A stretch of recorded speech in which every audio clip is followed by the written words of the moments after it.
kick things off, I just wanted to start this session by acknowledging that here in Vancouver, we are on the traditional, ancestral, and unceded territories of the Coast Salish people, the Musqueam, Squamish, and Tsleil-Waututh First Nations. And I'd like to give thanks for their generosity and hospitality on these lands and waters. If we haven't met before, my name is Samantha Lego. I'm Keela's marketing director. Now, Keela is a fundraising-specific technology company, so we do try to stay abreast of the trends and tactics that shape our sector. You've likely heard the rumblings of what is said to be the largest wealth transfer in history. Nonprofit organizations can proactively prepare for this transfer by cultivating better relationships with the younger generations, so millennials and Gen Zs. Now, and if you're sitting here in a panic trying to sign up for TikTok, don't worry. Our presenter today is Keela's own CEO and founder, Najid Kassam. Besides being my favorite boss, Najid currently sits on numerous corporate education and nonprofit boards, doing a wonderful job to empower nonprofits around the world. He's going to walk you through 3 key donor cultivation and fundraising strategies to attract and retain younger donors so that you'll not only be able to stay afloat of this generational shift, but sail into the coming years with confidence. And so with that, I'll pass it off to you, Najid. Thanks so much, Sam.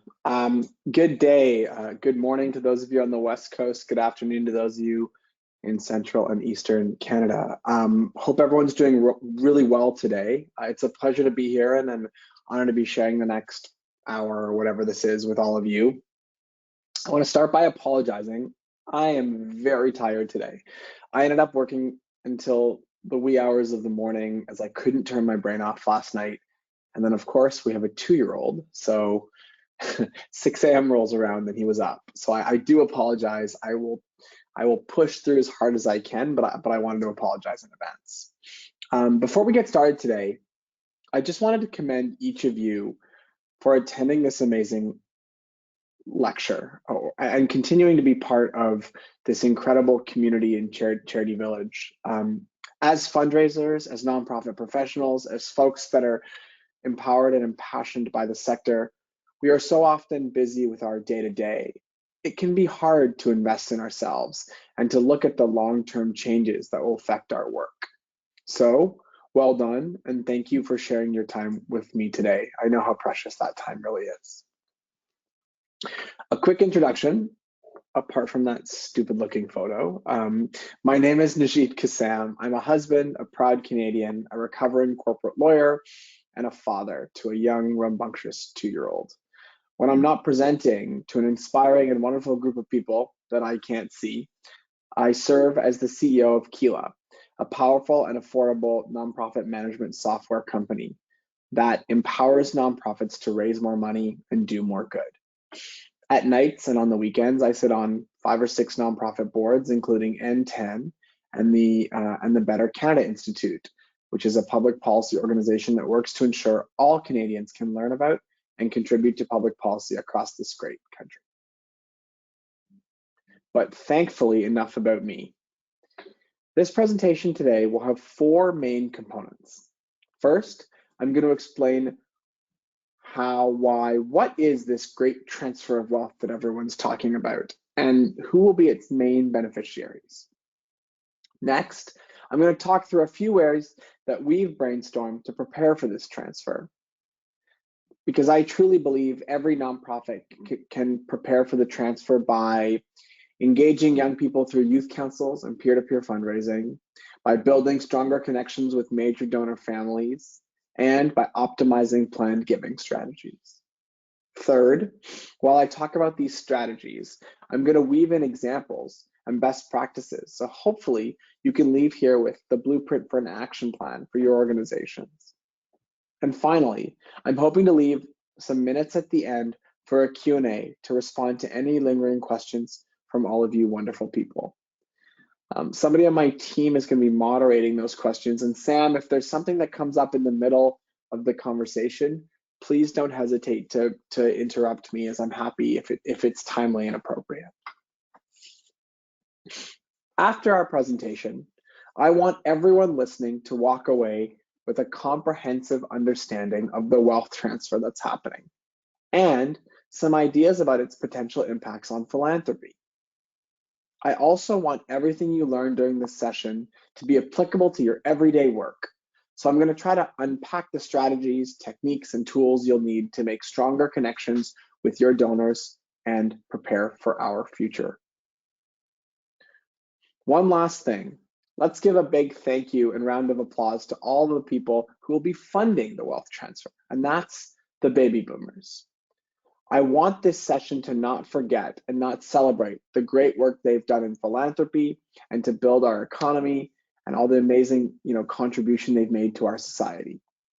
Because of baby boomers and their generosity and their impassioned love of our sector, nonprofits and our sector have become more sensitive to the needs of marginalized communities and as a result, much more impactful.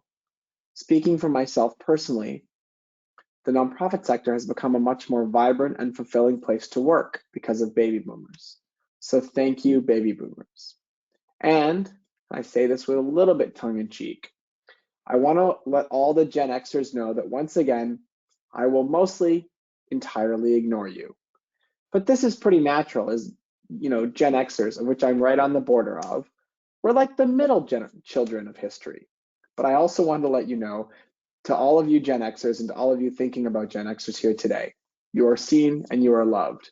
But unfortunately, you're neither the biggest beneficiary of the wealth transfer, and so this presentation today isn't really about you. I'm sorry. Now, with that out of the way, let's dive right in. I want to start by talking about the data that I'm going to share a little bit. This is a Canadian group of people, which makes me really happy. But most of the data we have is in USD and about American transfer of wealth. So it's important to note that the data, because the data quality isn't nearly as good in Canada, the numbers I'm sharing are mostly about Americans. However, our research shows that folks think that the trends, obviously the quantums are not as big, but the principles that we have can be followed here in Canada as well as down south in the US. So now that we've got that out of the way, let's look at the data. A 2014 study by a group of researchers at Boston College predicted that $58 trillion will transfer from one generation to the next by 2061. $58 trillion. I don't even have the capacity to think about that kind of money, but I think it's fair to say it's a lot. And there will be three main beneficiaries of this transfer. One, the heirs of the baby boomers. So think of the kids and grandkids of the people who are retiring and transferring their wealth both during their life and as they pass on. Secondly, nonprofits. Of course, those of us here, both as folks age in their lifetime, but also through charitable bequests. And of course, the government and the incredible amount of tax revenue that's going to be generated as this transfer of wealth happens. Look at the graph in front of you. We can see that millennials and Gen Zers, Gen Zs, whatever we call them, are likely to receive a significant amount of this transfer. Keeping this in mind, we need to understand how people in Gen Z are different from their parents. And because of this, we need to align our strategies with their values and their interests. Let's talk demographics. First, there are actually fewer millennials and Gen Zs than there were their parents. As you can see from the graph, the average household size has sharply decreased between 1960 and today, going from 3.6 people per family to only 3.1. So it's likely that the average boomer parents will be passing their wealth down to fewer than 2 children. Unfortunately, this means that nonprofits will be competing over fewer donors and will likely be reliant on a smaller pool of especially major donors. However, each of those potentially major donors will have larger wealth and bigger giving capacities. Because of this reality, I suggest that fundraisers invest some more time and some more resources in connecting with major donor families to find areas of alignment for the future. And when I talk about major donors, I know we've got folks from from the spectrum of nonprofits here, as small as I'm sure as like $100,000 or $200,000 a year in donations up to tens of millions. And major donors are different for every organization. So these practices can be applied, with some tweaks, of course, regardless of the size of your org. And it's important to establish that the relationships with major donors must be made before the actual transfer of wealth occurs. After all, nobody wants their organization to be the one without the chair when the game of musical chairs stops. While there may be fewer prospects to work with in the near future, don't worry, not all hope is lost. There are several studies that indicate millennials are more closely aligned with their parents than ever before. For example, the graph you see on the screen shows migration rates for young people and seniors over 5-year periods from 2004 to 2016, with young people migrating less and less over time. This data indicates that young people are moving away from their hometowns and family less frequently than ever before. And of course, additionally, during the pandemic, this was exacerbated.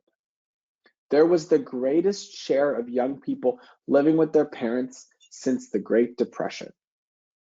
In fact, in 2020, 52% of people aged 18 to 29 were at home with their folks.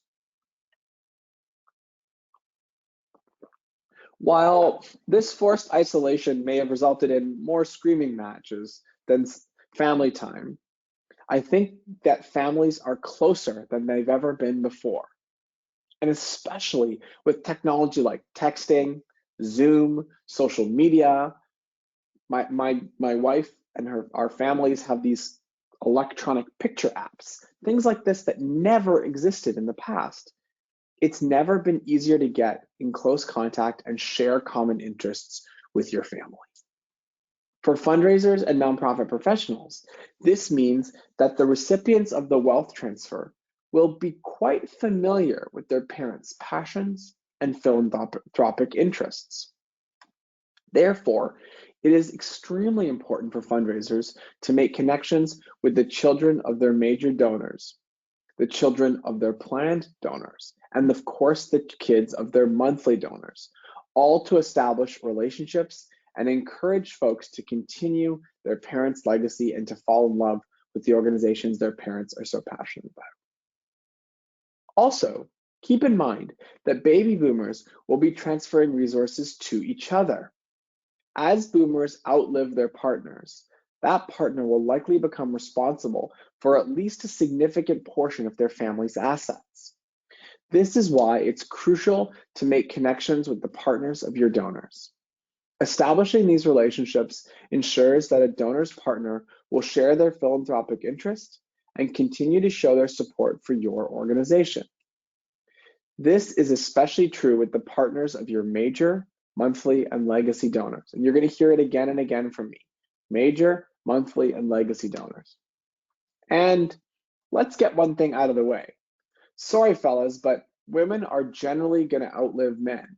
The data shows by about 5 years. The average life expectancy for men is just almost 71 years, but for women, it's almost 76.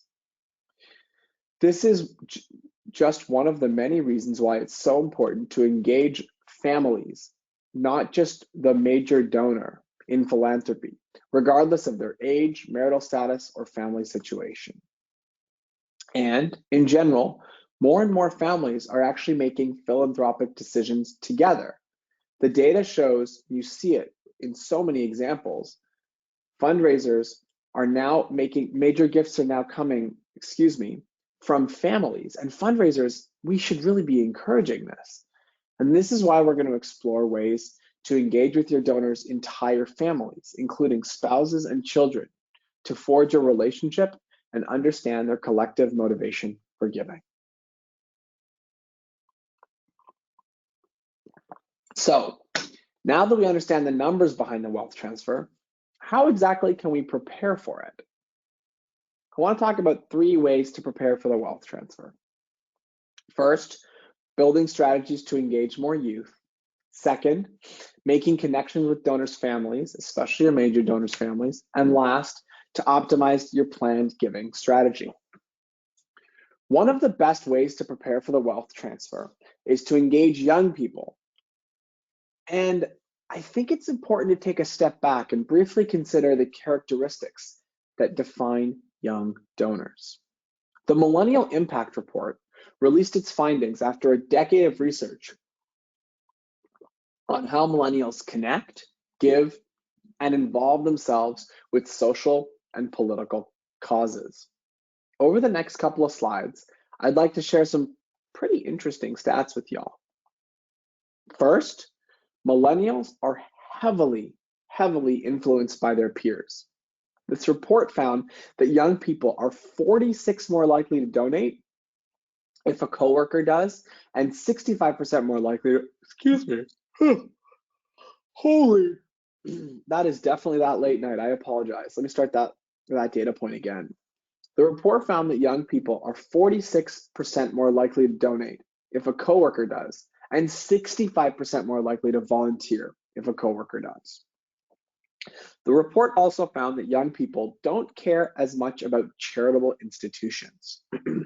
90% of the interviewed millennials articulated that a compelling mission or cause, not an organization, was what motivated them to give. With the rise of social media activism and tools like GoFundMe, Kiva, and there are so many of them, young people are able to affect change without the help of nonprofits. Things like charitable status and tax receipts don't mean as much to this generation. An example of this is the recent social media movement to book Airbnbs in the Ukraine. To mitigate the damages of the war, proponents of the movement are urging people to book an Airbnb with a check-in date as close as possible to ensure that local hosts receive quick financial support. On top of that, proponents of this, I think it's called Airbnb for Ukraine movement, are urging people to make sure the rentals are operated by individuals and not companies. This campaign embodies a lot of what young people look for in a social issue solution. Because Airbnb has waived its fees, young supporters can cut the traditional middleman and get cash to the people that need it most as quickly as possible. This is also a creative solution that young people have engaged with publicly with their friends on social media, etc. And one thing that was interesting, especially as a charity lawyer now, there's no charitable entity in this conversation. There's no tax receipts for these acts of philanthropy. Millennials are not necessarily looking for the tax break or something tangible in return. They want to feel like they've made a real and lasting impact. So what can you take away from this? Well, for me, I take away that it's crucial for nonprofits, for charities, for our organizations to provide young people with a platform to advocate for their passions and work with their peers. Most importantly, organizations must demonstrate how young people can most effectively be a part of a solution by working through an organization's platform, their tech, their organization, their institution, rather than on their own. To do this, we as fundraisers and nonprofit professionals must design opportunities specifically to engage young people.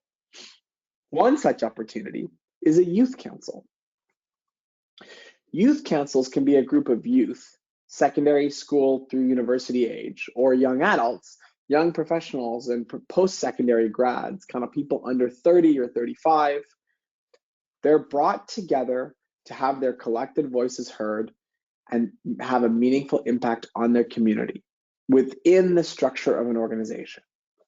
Engaging youth in this way is critical to preparing for the wealth transfer because young folks influence their parents' giving and are the next generation of giving. So getting them to know you and your cause when they're young in their formative years will give them reasons to support you in the future. In this light, the two main purposes of youth councils are: one, to get young people involved in your cause so they learn about the organization, excuse me, and build loyalty. And two, excuse me, and two, to engage youth and their network so they can help your nonprofit spread the word about the good work you are doing. And of course, an added bonus of establishing youth councils is that it's a great way to engage their parents. So now that you all want youth councils, here are a few best practices to keep in mind. Establish objectives with the council and review annually. Set SMART goals. SMART standing for specific, measurable, attainable, relevant or realistic, and time-based. Next, have signed annual agreements of expectations. Create a sense of formality. What should meeting attendance be like? What are fundraising goals, etc.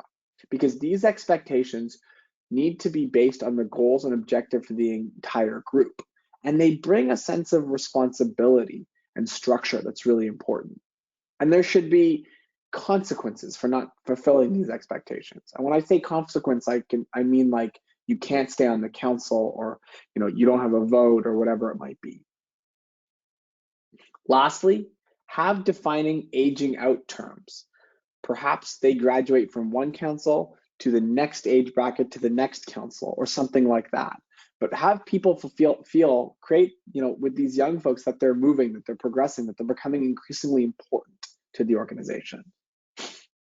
Similar to youth councils, peer-to-peer fundraising allows young donors to collectively affect change and feel ownership over campaigns of their own. Did you know that only 14% of peer-to-peer fundraisers become repeat fundraisers for future campaigns? But those 14% of returning participants can secure up to 3.5 times the contributions. By engaging with a population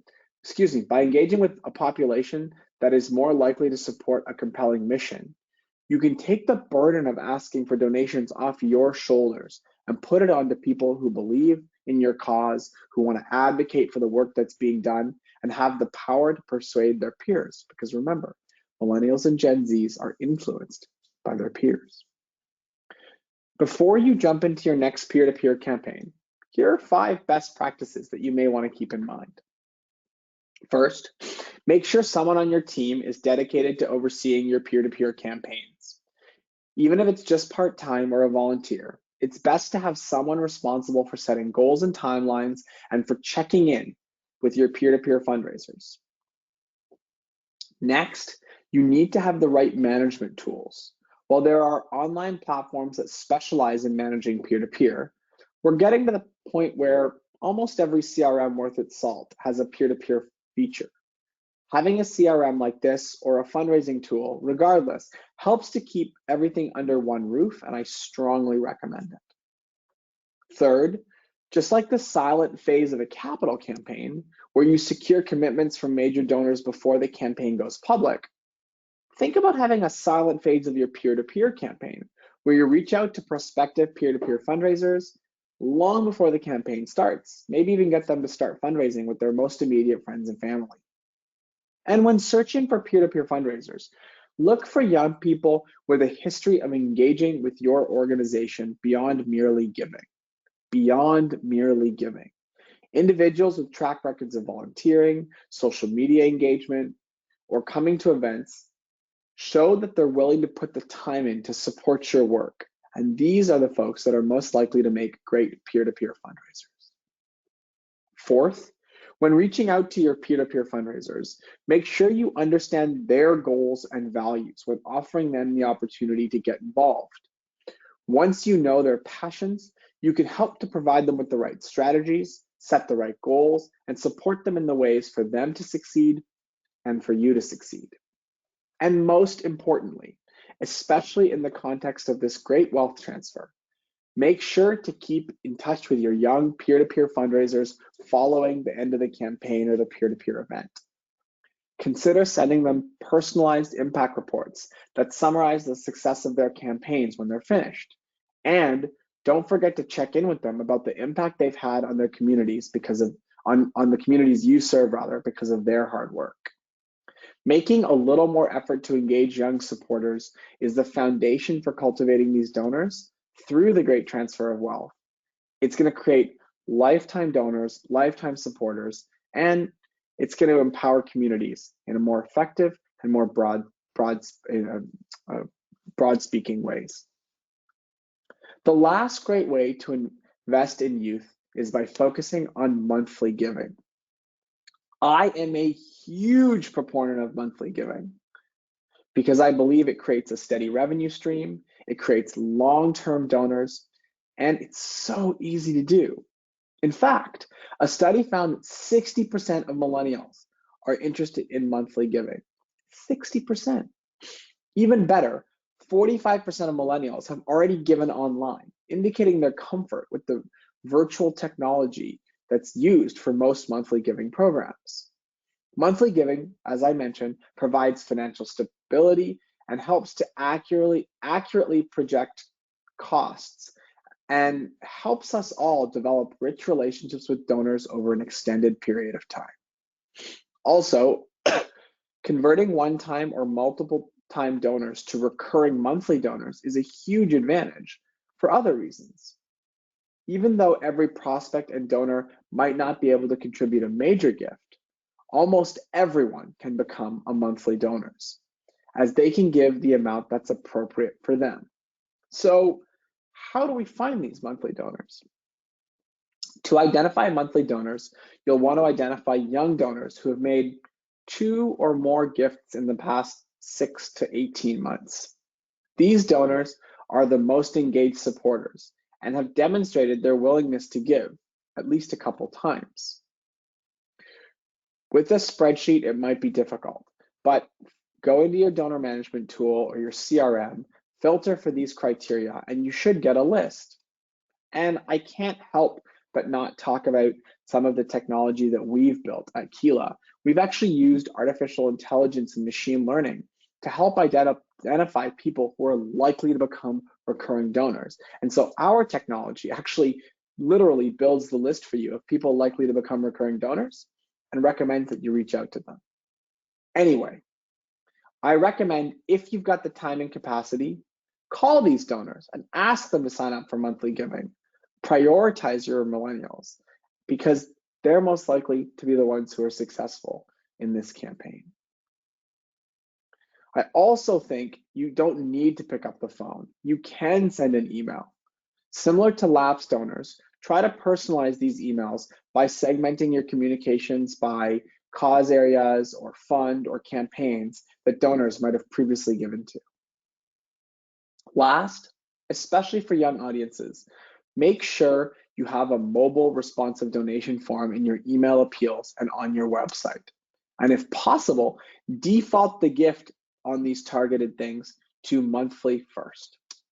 Mobile visitors actually account for 50% of website traffic, 35% of all digital transactions, and 25% of digital revenue for nonprofits. And these numbers grow year after year as we become more and more reliant on our cell phones. Now, next I want to talk about connections with the family. It is impossible to effectively engage everyone that could be a beneficiary of the wealth transfer. And I think it's safe to assume that no organization has the time to do that anyway. It's much more effective to spend the majority of your time and resources engaging the family members of major donors and other longtime supporters. This goes back to the rule that all of you know, the 80-20 rule of fundraising. We should all be investing 80% of our time into the top 20% of our donors. For large organizations with tens or hundreds of thousands of donors, it can be even more like a 5 to 10 and 90 to 95 rule, where we're focusing on our top 5 to 10% of donors. Major donors receive a lot of attention and special access to every organization. It's just how it goes. If you're inviting a major donor to an event, a community tour, or even taking them out for coffee or dinner, don't forget to invite their families as well. Additionally, don't forget to ask their families what their interests are and what their passions are. Worst case scenario, your major donor appreciates the hospitality and inclusion. Best case, you're forging meaningful relationships that will last a lifetime. In addition, try to actively involve the family in your recognition and reporting activities. For example, you could send a handwritten holiday card to a major donor's entire family. A lot of major donors take pride in their family legacy, and I'm sure family members would love and be happy to be recognized by the organization their parents or their family members care so deeply about. The more we can use we-centric language, the more the whole family will feel a part of your organization and the gifts that have been made. Also, make sure to let your major donor families know about your nonprofit's opportunities for youth engagement, especially like the stuff we talked about a few minutes ago. Providing the children of major donors with leadership opportunities is a great way to establish multiple connections within higher net worth families. Last, and as always, use your common sense and fundraising instincts. I'm giving you best practices and ideas here, but you folks know your donors and your organization better than I can or ever will. If the partner or children of a major donor isn't interested, don't push hard. While preparing for the wealth transfer is very important, you won't benefit, nobody will benefit from encouraging families to do things they won't do anyway. And let's not forget about family foundations. You may already be connected to a philanthropic family if you received a grant from a family foundation or a DAF account. So, to further develop connections within a foundation, think about investing more resources into connecting with its members, its governance committees, its decision makers, and update them on the impacts of the contributions that have been made in the past. To help develop or strengthen connections with family foundations, I have a few best practices that can help. First, we should all be doing our homework. The more we know about our family foundations and its boards of directors, the more likely we will be able to submit the type of application or opportunity that they're looking for. To learn as much as you can about the foundation, obviously visit their website and pay close attention to what types of programs they've funded in the past, but also look at other organizations they've given to. Look at the passions, the statements of the members of the family and the members of the decision-making committees, excuse me. Most foundations will actually have an Our Impact section on their site where they outline the work that they're so proud of. You can also look through their annual reports to see how their giving has changed over the years, if their interests have evolved, or the kinds of things that they're the most proud of. If you really want to get into it, you can even look through their annual financial reports to understand the level of funding that different programs and different types of programs typically receive. Once you understand what type of programs they typically fund, you can tailor the language of your application to be more in line with their giving history. For example, if they have always funded programs that have an impact on youth, it will be beneficial to communicate how your programs can engage and have a positive impact in the young people in your community. You can also do your homework by learning more about the board members of the foundations. And for family foundations, this is often members of the family on LinkedIn, social media, or through mutual connections. Also, a good old-fashioned Google. You can learn more about the passions and favorite areas of impact of the board members. Now, I'm not suggesting you hire a PI to follow these people around for a week, but getting to know who you're submitting to is important for you to be able to outline and underscore your shared values in your submission. Second, make a phone call to stay updated on the foundation priorities. Foundations usually set their giving priorities for a given year or a strategic set of years. These priorities are generally based on the foundation's mission, but almost always vary slightly from year to year or cycle to cycle. Although foundations usually publish their yearly guidelines, calling them and engaging with them to double check is a good exercise to put a face to a name, well, a voice to a name, but you know what I mean, and create awareness for your next possible application with that foundation.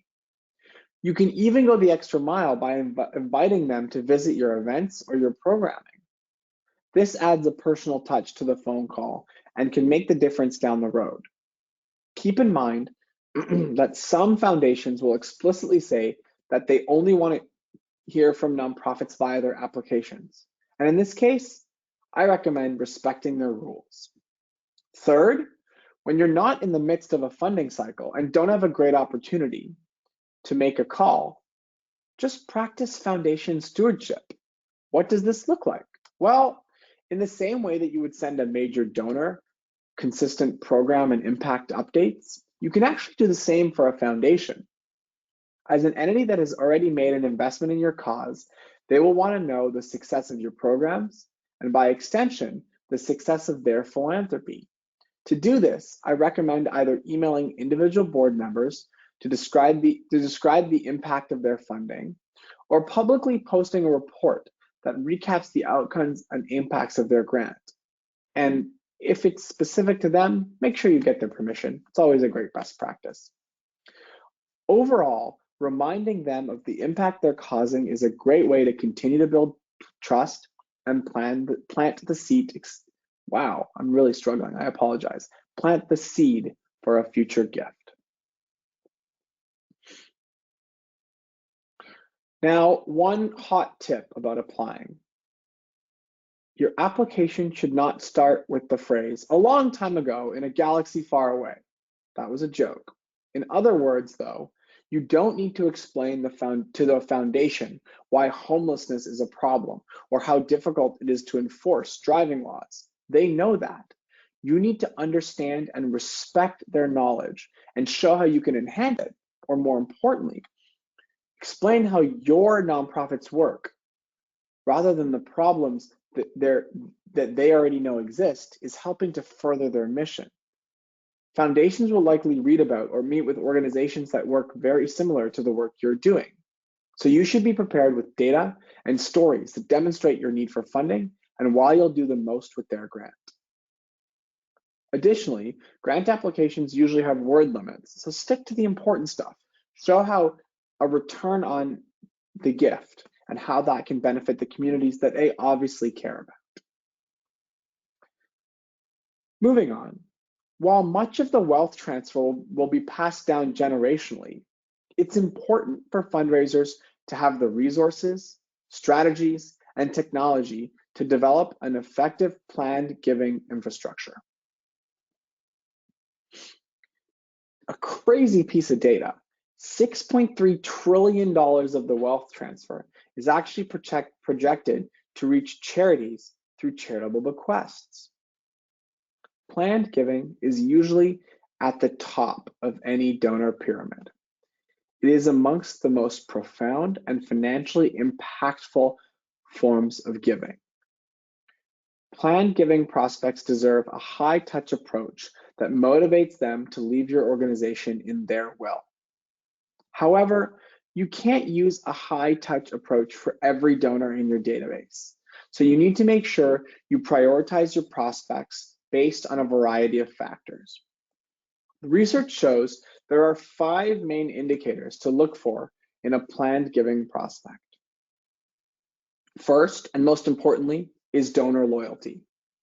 Data shows that 50% of legacy donors give to their organization for more than 20 years before leaving a planned gift in their will. So, when segmenting your planned giving prospects, start with a list of those who have given for at least 10 years. Next, the age of a prospect is crucial for prioritization. Donors aged 44 and older represent more than 75% of all wills and more than 80% of the total value of all charitable bequests made. So, filter for donors above 40 or 50 who have most likely made or are starting to think about making their will. The third factor is parental status. The Planned Giving Research Grant Program found that 50% of donors aged 50 and over with no children had charitable estate plans. Among similar donors with children, only 17% had philanthropic plans. We all love kids, but we know they're expensive. So consider prioritizing donors without children, as they may have more assets to dedicate to purpose-driven organizations in their will. Similar to parental status, marital status affects planned giving. Planned gifts from single, never married donors are about 13% larger than those from married donors. So pay a little bit more attention to those folks who are not married. And last, and certainly the strangest, is pet ownership. Although this is a peculiar indicator, there's been some interesting research by FreeWill in the US that suggests pet owners are about 70% more likely to give. In addition, while pet owners write only 25% of all wills, 70% of these wills include a charitable bequest. Keep in mind, though, that just because someone has kids, is married, or doesn't have a pet, doesn't mean they aren't a good prospect for planned giving. These are merely indicators to prioritize your work. Combining these with your fundraising instincts will lead to the most favorable results. When you're working on your planned giving appeals, here are a few best practices that you might want to keep in mind. First, make sure you have a CRM database that allows you to segment your donors based on the indicators I mentioned. This will enable you to create a list of the best planned giving prospects to organize your outreach. Next, sharing resources about the intricacies of planned giving is a great way to encourage legacy gifts. Many donors don't know that there are a variety of ways to organize charitable bequests. For example, nonprofits can be left as a beneficiary of a life insurance policy. Sharing giving alternatives like this is a great way to get your donors thinking about their future. That website I mentioned, FreeWill, has a host of nonprofit resources that can educate and encourage your donors. Third, you don't need to mention death specifically or hint at it by asking about leaving a legacy. Instead, ask them to create a legacy. I think this nuance is actually important because for anything like me, I don't particularly want to obsess about my death. Most importantly, by a long shot, ensure you've established a meaningful philanthropic relationship before you ask for a planned gift. You shouldn't be asking people to leave you in their will after meeting them for the first few times. This is why long-term donors, multi-year donors, and especially monthly donors make great planned giving prospects. Many monthly donors give to an organization for so many years and have reached a steady stream of communications with that organization. The longevity of their relationship with this organization is an incredible baseline and foundation for a planned gift. Before I answer a few questions and we all go on our merry way, I want to recap a few takeaways from this presentation. If you'll remember way back to the start of the presentation, I talked about this thing called the Great Transfer of Wealth that will be characterized by up to $58 trillion transferred from one generation to the next by 2061. And remembering the three main beneficiaries of this transfer are the heirs of baby boomers, mainly millennials and Gen Zs, nonprofits like all of us, and the government. To prepare for this transfer, I really suggest three key strategies. First is to engage your next generation through youth councils and peer-to-peer fundraising. Next, build stronger connections with major donor families. And last, prepare for the wealth transfer by investing in planned giving. This just about brings us to the end of our presentation today. But before I go, I want to invite Sam back to the stage to share any questions that may have come up during the presentation. Sam? Thanks so much, Najeed. We had a couple of questions come in, which I can read out to you now. Thank you. So the first one is, how can a small nonprofit with limited funds engage youth through our youth council? I find that most youth nowadays are hesitant to engage in unpaid work.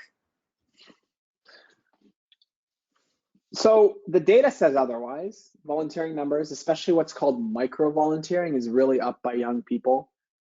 And I think what's really important to think about is like, how can I show them the impact that the work that they're going to do is being made?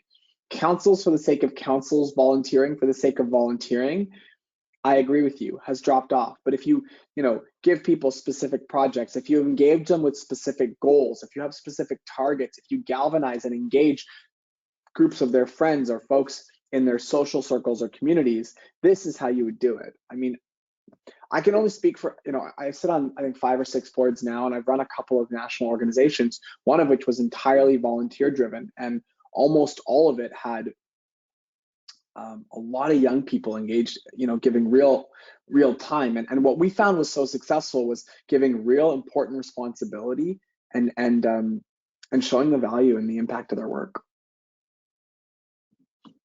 Thanks so much, Najid. Our second question is from Elizabeth. So diseases are not as relevant to millennials as social causes such as animal welfare, climate change, homelessness, food security, human rights, etc. What do you suggest needs to be done differently for these not-for-profits? Did you say diseases? Yes. Okay, yeah, well, I can speak very personally on this one. So I'm on the board of directors of the IBD Center of British Columbia, and we're building, we're working on, it's part of the St. Paul's Hospital Foundation here. It's a separate organization, but it's related.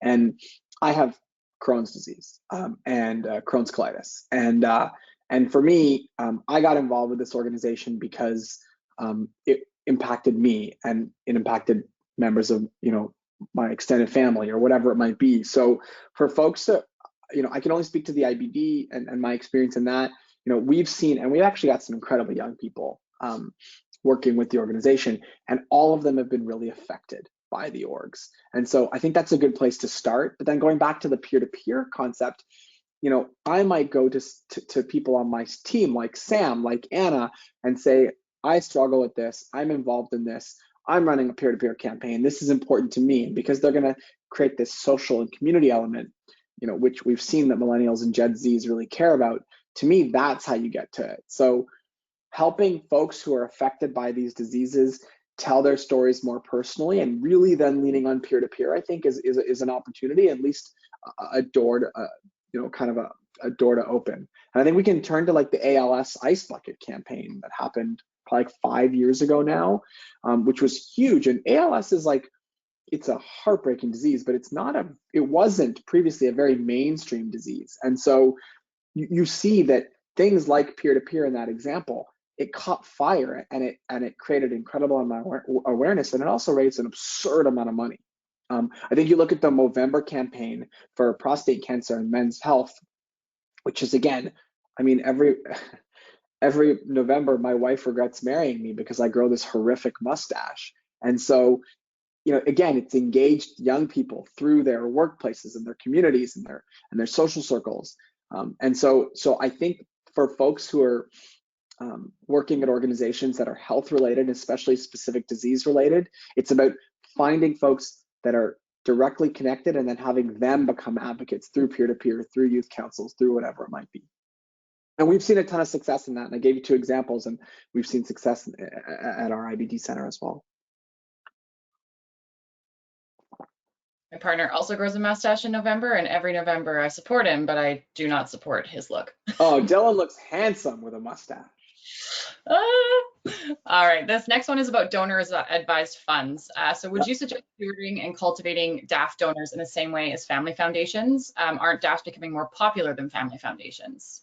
So yes and yes. I read a piece of data yesterday that said there are more than 1 million, maybe it was the day before, more than 1 million DAF accounts in the United States now. So I would agree. I think the interesting thing about DAFs is they're much more like normal donors. And while the legal mechanism is much more like foundations, the way that I would treat DAFs is much more like a regular donor or a regular higher net worth donor. Increasingly, DAFs, for those of you who don't know as much, DAFs are being used to create the tax incentives for wealthier people when that's most efficient from a tax perspective. And then that money sits in a DAF account and can be given through the lifetime of a person or their family. But to me, that's much more like a major gift or or a person than it is a family foundation. And I actually would agree, despite my dislike of DAFs in general, because they take away the power in giving and the data transfer and all these things from the organization to the DAFs, which bothers me because I'm an advocate for nonprofits. I do think that's a really apt point, but we can, for the vast majority of DAFs, we can treat them, except for the legal mechanisms, much more like regular donors and much more like, I would say, like major donors or higher donors. Thanks, Najid. This next question is from Raymond. We currently have no information on donor age or marital status. How do we start gathering that information? Oh, good question. Ask. I know it sounds like a stupid answer, but make it a part of a form. Do a know your donor survey. There's little things you can do. Try to make sure that the folks come to events have it as optional questions on registrations. I mean, the first thing I think I would say is be more present about it. About thinking and collecting that data. I think that's really useful, and making sure that when people do get that data offhand, whatever, they're diligent to update CRMs. I'm willing to bet that a lot of people on fundraising teams actually, maybe not en masse, but more will know or have known or hear that information, and it's about teaching your team to ask for it and to record it as soon as they hear it or learn about it or get the data. It's an imperfect answer, but start with asking and continue with recording. This one's an interesting question from Daniel. Do we know to what extent the transfer will be eaten up by end-of-life care, so nursing homes? I don't know the answer to that question. I don't, and I don't speak when I don't know something, so I don't know, but that's super interesting. That's a fascinating question, and I will look into it. I would assume, now I'm going to say assume, that the researchers probably took some of that into consideration, but I haven't looked at this study. But, to me, end-of-life care or long-term care or homes or whatever they might be is still part of the living. So I assume that the researchers would have done that, but I don't know, and it's a fantastic question. All right, we've got one more and it's a bit of a longer one, so this might be a good one to end on. So there is some research to indicate that families who have immigrated to Canada are more likely to send much of their income to families overseas. Can you speak to how to engage with and build relationships with families that maybe aren't as familiar with our nonprofits and the concept of donating to NGOs to help our causes and communities in maybe a less hands-on, in-person way? Good question. I think it starts with their kids, because I have often spoken on the fact that we need to do a better job as Canadians about teaching about giving in the school systems. And previous generations, folks would go to church or synagogue or temple or mosque or whatever, and that's where giving was taught. As we see that changing with demographics changing, people are not learning how to give because those are the institutions that often taught how to give. And so I've always spoken about how schools and community centers and after school programming have to be better about teaching how to give. And the reason I say this is because in answering this question is because as new folks come to this great country and to build the fabric of our society and strengthen our country, we need to make them feel like this is their country. So it's part of a job as institutions as civil society to do a good job of that, to include them more. But I think the way to get your foot in the door is through their kids. They see peer-to-peer fundraising happening. They volunteer, they engage. They're going to come home. They're going to be excited. They're going to talk to their parents, many of whom immigrants make a lot of money off it, especially second gens, but even a lot of immigrants do incredibly well. There's data to show that they're more successful entrepreneurs, that they build more wealth in the country, et cetera, et cetera. Our organizations can't miss out on that. That's where my mind goes right away. The second thing is there's new changes coming to the giving donations to qualified donees and the percentage of that and how that works with the Senate right now. I think there's a bill in the Senate, S26, if my memory serves me right, but don't hold me on that. And so there may be opportunities for Canadian organizations to become part of that process of sending money back home, to be more engaged with it, to have it less be separate, to institutionalize it more, to generate tax benefits for these folks who work so hard from it more. So I think those to me are the two visceral responses, but it's a really good question. I'm the kid of two people who immigrated to Canada. I've been involved in the nonprofit sector in Canada, in Vancouver, and across the country since I was 3 years old. And I think I started volunteering when I was 3, and I guess society got me in early, and I was able to really I kind of got involved because of my parents, but over the past 35 years as I've been involved, I've also involved my parents more. So that's a very personal example of how I started volunteering because of them, but I actually now kind of lead that in my family because I started so young. I don't know if that answers your question, but that would be my kind of visceral response. I think it was a great response, and it took us to time. So I'll pass it back off to our friends at Charity Village. Perfect. Thank you very much, folks. Thank you so much to the Aquila team for such a great presentation. I just wanted to remind everyone here today that you will receive a follow-up email later with a link to the webinar recording and the slide deck. So please feel free to share this link with your colleagues. And also the email will also include a survey link that you can fill out with your feedback on today's webinar. On behalf of Charity Village, thank you so much for joining us today. I hope that you will join us for our next webinar coming up in July, where we will discuss the fundraising tools that will help your organization drive donations. You can find more information on this and all of our upcoming webinars at charityvillage.com/webinars. Thank you again for taking part in today's webinar, and I wish you all a wonderful rest of your day.